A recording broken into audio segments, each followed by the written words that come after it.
வணக்கம் மக்களே, இது மினி விழாக்கு 10. இன்னைக்கு காலையில எழுந்ததே ரொம்ப லேட்டா எழுந்துட்டோம். அதனால காலை உணவை தவித்தாச்சு. வெறும் வயிற்றில் வேலைக்கு செல்வதை தவிர்க்கவும் அப்படிங்கறக்காக ஒரே ஒரு சொம்பு தண்ணியை மட்டும் குடிச்சிட்டு வேலைக்கு நான் கிளம்பிட்டேன். எப்பவும் கொஞ்சம் ஏர்ல கிளம்புனா ரிலாக்ஸா சாங் கேட்டுட்டு போவேன். பட் இன்னைக்கு ரொம்பவே லேட். அதனால ராக்கெட் மாதிரி வேகத்துல போக வேண்டிய கட்டாயத்துக்கு தள்ளப்பட்டோம். நம்ம அப்பதான் நம்ம நண்பர் பஞ்சுவாலிட்டி பரமசிவத்தை பார்த்தேன். ஏன் இவருக்கு இந்த மாதிரி நேம் கொடுத்துருக்கோம்னா, இவர் எப்பவுமே 10 நிமிடங்களுக்கு முன்னாடியே அவர் வேலை செய்யற இடத்துக்கு போயிருவாரு. ஆனா இன்னைக்கு அவரே லேட்டா வந்திருக்காரு நினைக்கல. எனக்கே ரொம்ப ஆச்சரியமா இருக்கு. அப்படியே நான் பஞ்சுவாலிட்டி பரமசிவன் கதையை பேசிக்கிட்டு எங்க கடைக்கே வந்து சேர்ந்துட்டேன். அப்புறம் கடையில சில பல பொருட்கள் வாங்க வேண்டியது இருந்துச்சு. அந்த பொருட்களை வாங்கி கடையில வச்சுட்டு அட்வான்ஸ் கொடுத்த பசங்களோட பேரை செக் பண்ண வேண்டியது இருந்துச்சு. அதையும் எடுத்து செக் பண்ணிக்கிறேன். எப்பவும் எங்க ஊர்ல வெயில் இந்த அளவுக்கு அடிக்காது. இப்ப என்னன்னா வெயில் சரியான வெயில் கொளுத்த ஆரம்பிச்சிருச்சு. காலையில் உணவை தவிர்த்து விட்டதால மத்தியானம் சரியான பசி ஏற்பட்டு விட்டது எனக்கு. அதனால மதிய உணவு சாப்பிட கொஞ்சம் சீக்கிரமாவே கிளம்பிட்டேன். ஒரு பக்கம் பசியோட நடந்தா இன்னொரு பக்கம் இந்த வெயில் அடிவேல் சொல்ற மாதிரி கூலிங் கிளாஸ் போடாட்டி 2 கண்ணு வெந்து போயிரும் போல அந்த மாதிரி தான் அடிக்குது எங்க ஊர்ல வெயில். வெயிலோட வெயிலா வீட்டுக்கு விரைந்து வந்தாச்சு. இருந்த பசிக்கு நான் சாப்பிட்டத வீடியோ கூட எடுக்க எனக்கு மனசு வரல. அதன் பிறகு கடையில கொஞ்சம் வேலை இருந்ததால அதுக்கப்புறம் நான் போனை எடுக்க முடியல.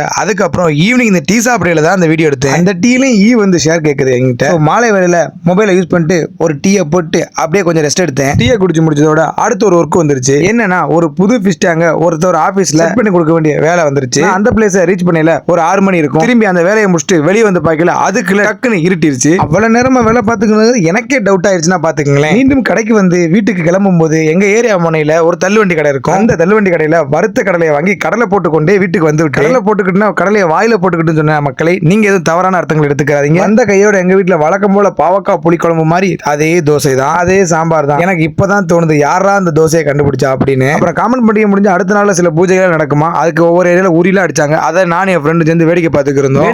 வேடிக்கை பார்த்து நானும் நண்பன் சோர்ந்துட்டோம். சோர்ந்ததுக்காக ஒரு டீயை போட பைக்ல கிளம்பிட்டோம். குடிச்சிருக்கும் போதே எங்க வீட்டுல இருந்து அழைப்பு வந்து விட்டது. வீட்டுக்கு வரியா மகனை வெளியே வச்சு கதவை போட்டவானு. அவசரமா டீயை குடிச்சு முடிச்சுட்டு வண்டியை யூட்டனை போட்டு வீட்டுக்கு கொண்டு வந்து விட்டான் என் நண்பன். இத்துடன் இந்த வீடியோ முடிச்சுக்கிறேன். இது கொஞ்சம் லென்த்தா தான் போயிருக்கும். இந்த மாதிரி மினி விலாக பார்க்க மைக் குடிச்சு சப்ஸ்கிரைப் பண்ணுங்க.